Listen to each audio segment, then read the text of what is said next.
Assalamualaikum warahmatullahi wabarakatuh. Perkenalkan, kami dari kelompok 7 mata kuliah Manajemen Proses Sistem Informasi. Kali ini kami akan mempresentasikan hasil proyek kami, yaitu proyek pengembangan sistem informasi jasa bantuan berbasis website. Sebelum itu, perkenalkan, saya Syifa Nauramila Cilesta dengan NIM 09031282328025. Saya Muhammad Imam Alfiri Tonga dengan NIM 09031282328809. Perkenalkan, saya Okta Dayanti dengan NIM 09031282328094. Baik, kita langsung saja pada pembahasan pertama, yaitu pada pendahuluan. Nah, di sini latar belakang, yang mana latar belakang kami memilih sistem ini yaitu karena kebutuhan dari masyarakat itu sendiri. Nah, masyarakat itu kini sangat membutuhkan layanan yang lebih cepat, praktis, dan efisien, baik dalam hal pemesanan maupun transaksi pembayaran. Dan kemajuan teknologi berbasis web dan mobile itu telah membuka peluang bagi hadirnya sistem yang dapat mempertemukan penyedia jasa atau mitra dan pengguna jasa atau customer dalam satu platform terpadu. Nah, namun pada praktiknya itu masih banyak penyedia jasa yang kesulitan memasarkan layanannya secara luas, serta calon pelanggannya itu mengalami kendala dalam menemukan penyedia jasa terpercaya dengan harga yang transparan. Nah, selain itu, proses transaksi antar pelanggan dan penyedia jasa seringkali tidak memiliki sistem yang menjamin keamanan serta kejelasan status pembayaran. Dan berdasarkan kondisi tersebut, maka dibutuhkan sebuah sistem layanan digital yang dapat menjadi penghubung antar mitra jasa dan pelanggan. Nah, untuk menjawab kebutuhan tersebut, dikembangkanlah sistem layanan jasa berbasis web yang berperan sebagai pihak ketiga antara mitra penyedia jasa dan pelanggan.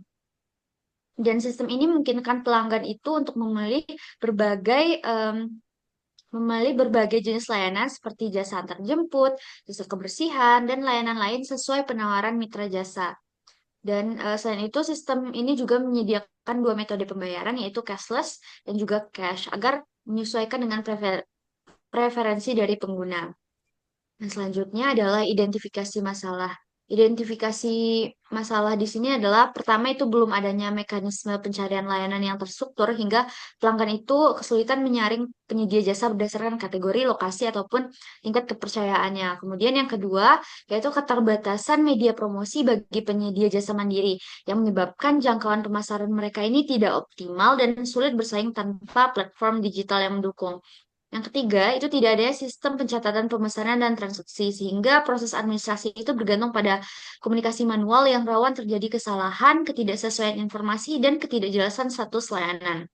Yang keempat, itu minimnya standar harga yang terdokumentasi, yang dapat menimbulkan perbedaan penawaran, ketidakterbukaan biaya, dan potensi perselisihan mengenai tarif layanan. Yang kelima, ada proses pembayaran yang belum terintegrasi, baik yang dilakukan secara tunai maupun non-tunai, sehingga tidak tersedia bukti transaksi resmi maupun pelacakan status pembayaran. Yang keenam, tidak adanya fitur verifikasi, ulasan, dan evaluasi yang membuat pelanggan itu kesulitan untuk menilai kualitas dari suatu layanan. Dan yang terakhir adalah kurangnya integrasi komunikasi dalam suatu platform, sehingga interaksi antar pelanggan dan penyedia jasa ini masih tersebar di berbagai media dan tidak mendukung alur layanan yang rapi. Selanjutnya adalah mengenai sistem ini sendiri. Nah, sistem ini dikembangkan eh, merupakan platform layanan jasa berbasis web yang berfungsi sebagai perantara antar mitra jasa dan pelanggan itu sendiri. Nah, melalui sistem ini, itu pelanggan itu dapat memilih berbagai jenis layanan yang disediakan oleh mitra jasa, seperti jasa antar jemput, jasa kebersihan, hingga layanan lain yang sesuai dengan kebutuhan masyarakat itu sendiri. Dan setiap mitra jasa itu memiliki kebebasan untuk mendeskripsikan diri, menentukan jenis layanan yang disediakan, serta menetapkan harga sesuai kebijakan masing-masing. Dan apabila pelanggan ini membutuhkan layanan yang belum tersedia, itu mereka dapat berkomunikasi langsung melalui fitur chat dan mitra dapat menambahkan layanan baru sesuai kesepakatan dengan pelanggannya. Selanjutnya, seperti yang telah dikatakan tadi bahwa ada dua metode pembayaran di sini yaitu non-tunai dan juga tunai.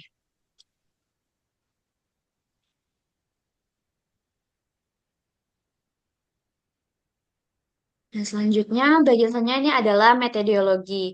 Nah, metodologi yang kami gunakan di sini adalah metode waterfall, yang mana metode waterfall ini dipilih karena memiliki tahapan kerja yang terstruktur, sistematis, dan dilakukan secara berurutan dari tahap perencanaan hingga pemeliharaan. Dan setiap tahap itu harus diselesaikan terlebih dahulu sebelum melanjutkan ke tahap berikutnya, hingga meminimalkan terjadinya perubahan besar di tengah proses pengembangan. Berbeda dengan pendekatan iteratif seperti agile, metode waterfall ini bersifat linear dan sekuensial, di mana seluruh kebutuhan sistem dianalisis secara lengkap di awal, kemudian dilanjutkan dengan proses desain, pengembangan, pengujian, hingga implementasi secara bertahap.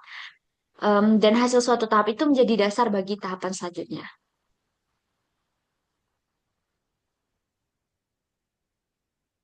Nah, selanjutnya di sini adalah tujuan dari pengembangan sistem ini sendiri itu untuk membangun platform digital yang mempertemukan pelanggan dan mitra, kemudian juga menyediakan sistem pembayaran yang fleksibel, kemudian juga menerapkan sistem transaksi yang adil dan dapat terpantau, yang mana pada saat pengiriman itu dana ditahan sementara untuk untuk pembayaran non tunai serta pemotongan komisi otomatis dari saldo mitra untuk pembayaran tunai.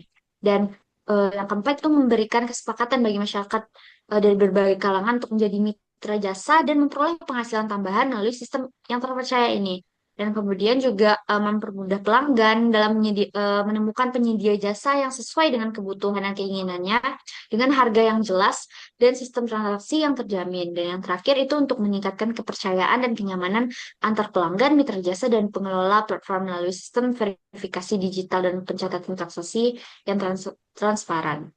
Dan sasaran kami di sini adalah mitra jasa dan juga pelanggan, yang mana mitra jasanya ini adalah individu atau kelompok yang ingin menawarkan layanan jasa secara mandiri melalui platform digital, baik dalam bentuk jasa harian maupun jasa khusus sesuai keahlian mereka masing-masing.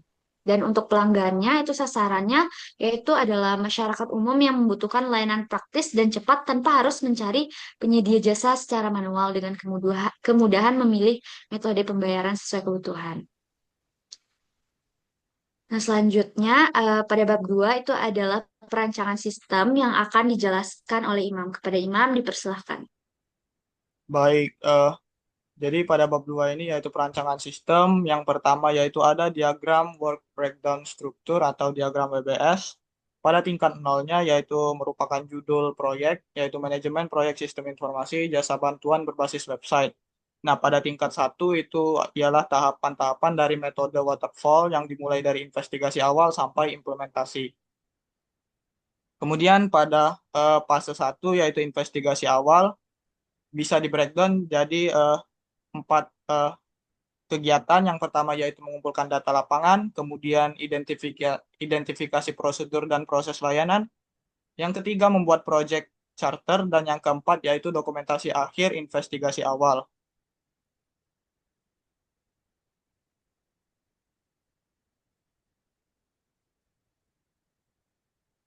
Next. Nah, yang kemudian yaitu fase 2 yaitu analisis masalah. Jadi analisis masalah ini dapat di breakdown menjadi tiga kegiatan, yaitu yang pertama menelusuri masalah sistem manual, kemudian yang kedua menentukan permasalahan yang harus diselesaikan sistem, dan yang ketiga validasi dan prioritisasi masalah.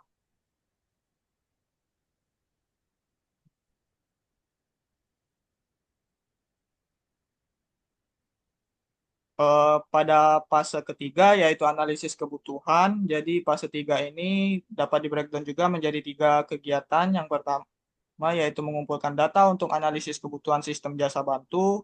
Yang kedua menentukan kebutuhan sistem jasa bantu, dan yang ketiga pembuatan dokumentasi hasil akhir analisis kebutuhan sistem jasa bantu.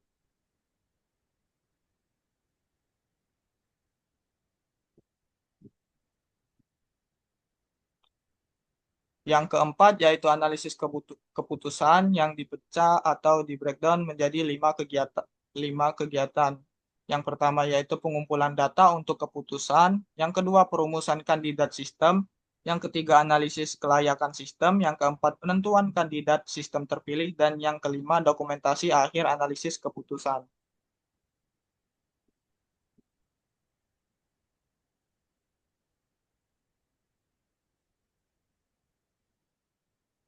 Kemudian pada fase 5 yaitu desain. Jadi pada fase yang kelima desain ini dipecah menjadi 10 kegiatan utama, yaitu dari yang pertama yaitu mengumpulkan data untuk desain, yang kedua desain di diagram dekomposisi sistem jasa bantu, yang ketiga desain logika proses atau DFD, yang keempat desain logika struktur penyimpanan data atau IRD, yang kelima desain fisik penyimpanan data atau skema database. Next. Stop, stop. Nah, kemudian yang keenam yaitu desain fisik proses sistem atau PDFD, yang ketujuh desain topologi jaringan, yang kedelapan desain interface, yang kesembilan mengumpulkan dokumentasi rancangan desain, dan yang kesepuluh menentukan desain final.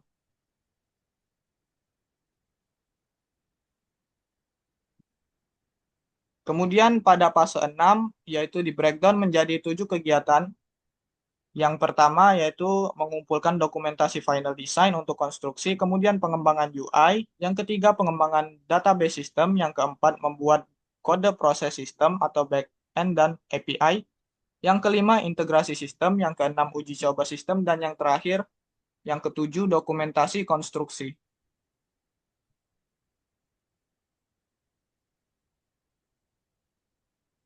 Kemudian pada fase yang terakhir yaitu fase implementasi yang di breakdown menjadi 6 kegiatan. Yang pertama yaitu pengadaan infrastruktur, yang kedua deploy sistem, yang ketiga migrasi data user dan mitra, yang keempat uji coba implementasi, yang kelima training dan sosialisasi pengguna, dan yang terakhir yang keenam dokumentasi implementasi.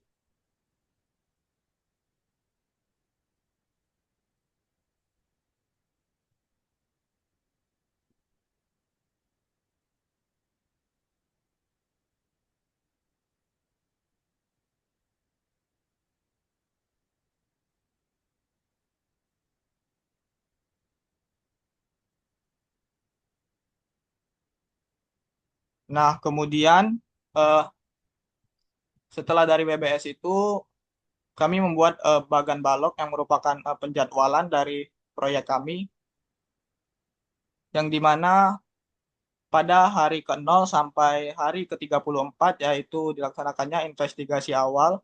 Kemudian dari hari ke-34 sampai 50 analisis masalah. Nah, untuk analisis kebutuhan ini bisa dimulai sebelum analisis masalah selesai. Jadi bisa dilakukan pada hari ke-45 sampai hari ke-58.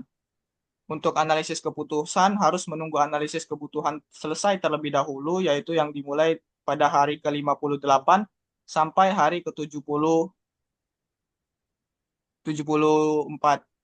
Kemudian untuk tahap desain sendiri dimulai pada hari ke-68, bisa berbarengan sama analisis keputusan, kemudian selesai pada hari ke-111. Nah, untuk konstruksi harus menunggu tahapan desain selesai terlebih dahulu, yang dimulai pada hari ke-111 sampai hari ke-165. Untuk yang tahapan terakhir yaitu implementasi dimulai pada hari ke-165 sampai hari ke-189.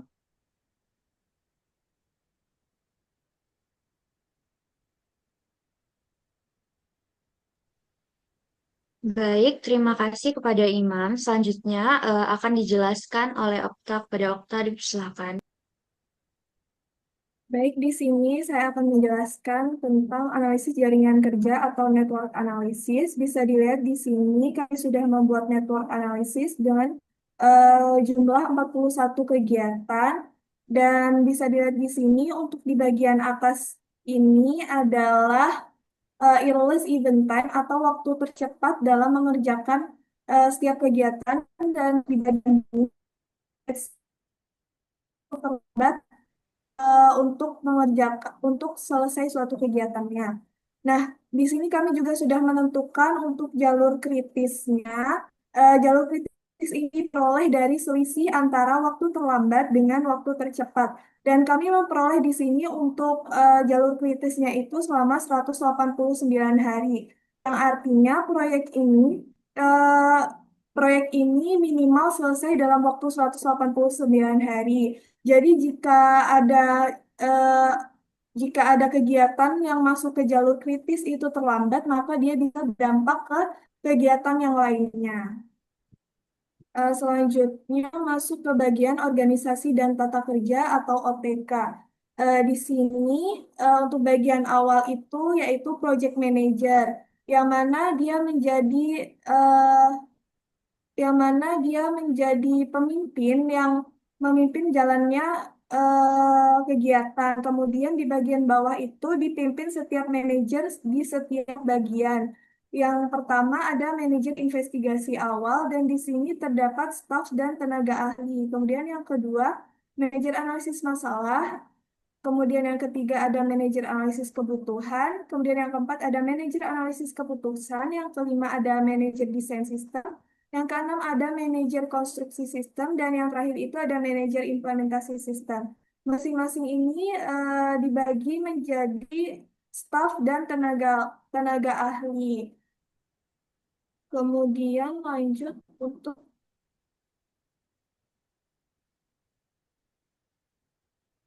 kemudian untuk lembaga si anggaran di sini kami sudah melakukan perhitungan dan mendapatkan estimasi untuk total anggaran proyek kami itu sebesar 267.223.000.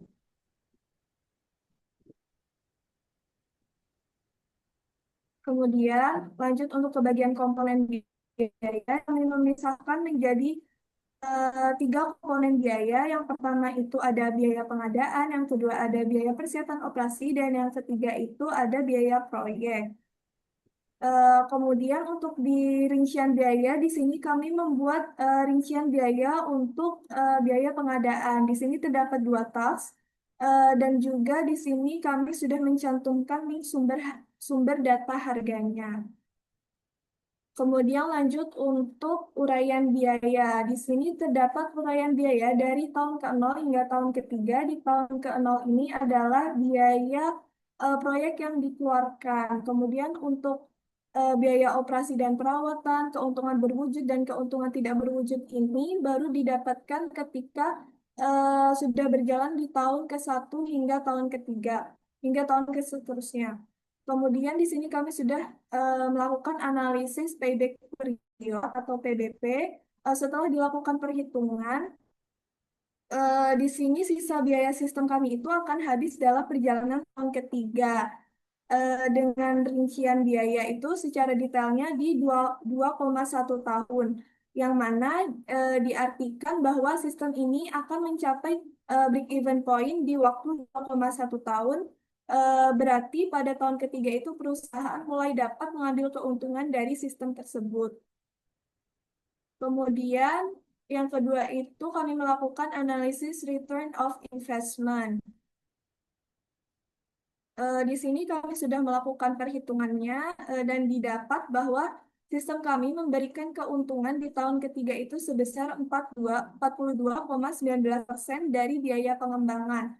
Yang mana dengan ROI sebesar ini, proyek berbasis website ini memberikan pengembalian yang menguntungkan yang menunjukkan bahwa investasi dalam proyek ini menghasilkan manfaat yang signifikan dibandingkan dengan biaya yang dikeluarkan. Kemudian lanjut untuk analisis NPV. Di sini kami mencoba dengan tingkat diskonto 15%, yang mana menghasilkan nilai 88.325.489, yang berarti proyek ini layak dilakukan karena NPV-nya lebih besar dari 0, yang menghasilkan nilai bersih positif setelah memperhitungkan biaya awal dan juga manfaat yang dihasilkan selama 3 tahun ke depan.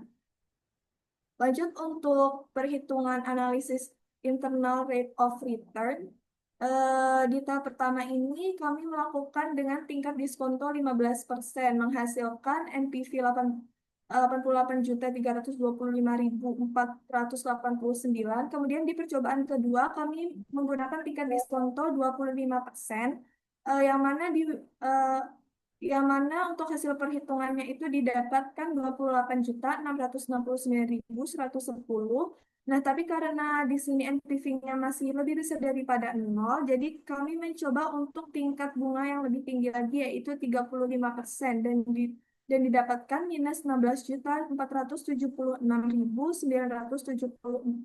Kemudian kami melakukan perhitungan untuk IRR-nya ini didapatkan 31,35%, yang berarti proyek ini akan menghasilkan keuntungan dengan tingkat bunga 31,35% per tahun. Jadi apabila tingkat bunga pengembalian yang diinginkan 15% per tahun, maka IRR lebih dari 15%, yang mana dengan kata lain proyek ini dapat diterima.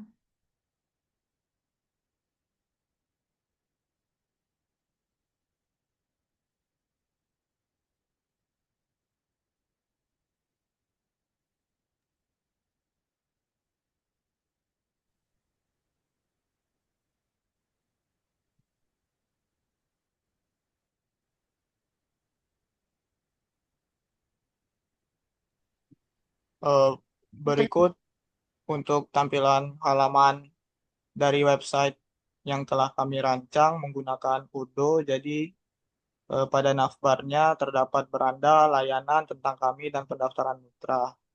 Berikut tampilan pada beranda.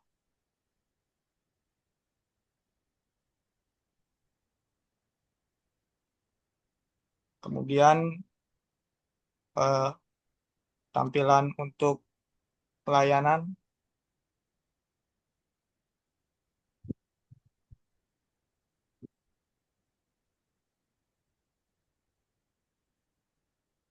Kemudian halaman tentang kami.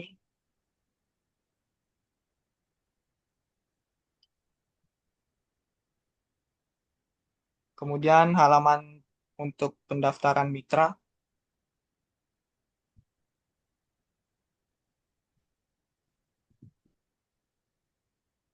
Dan yang terakhir yaitu halaman hubungi kami.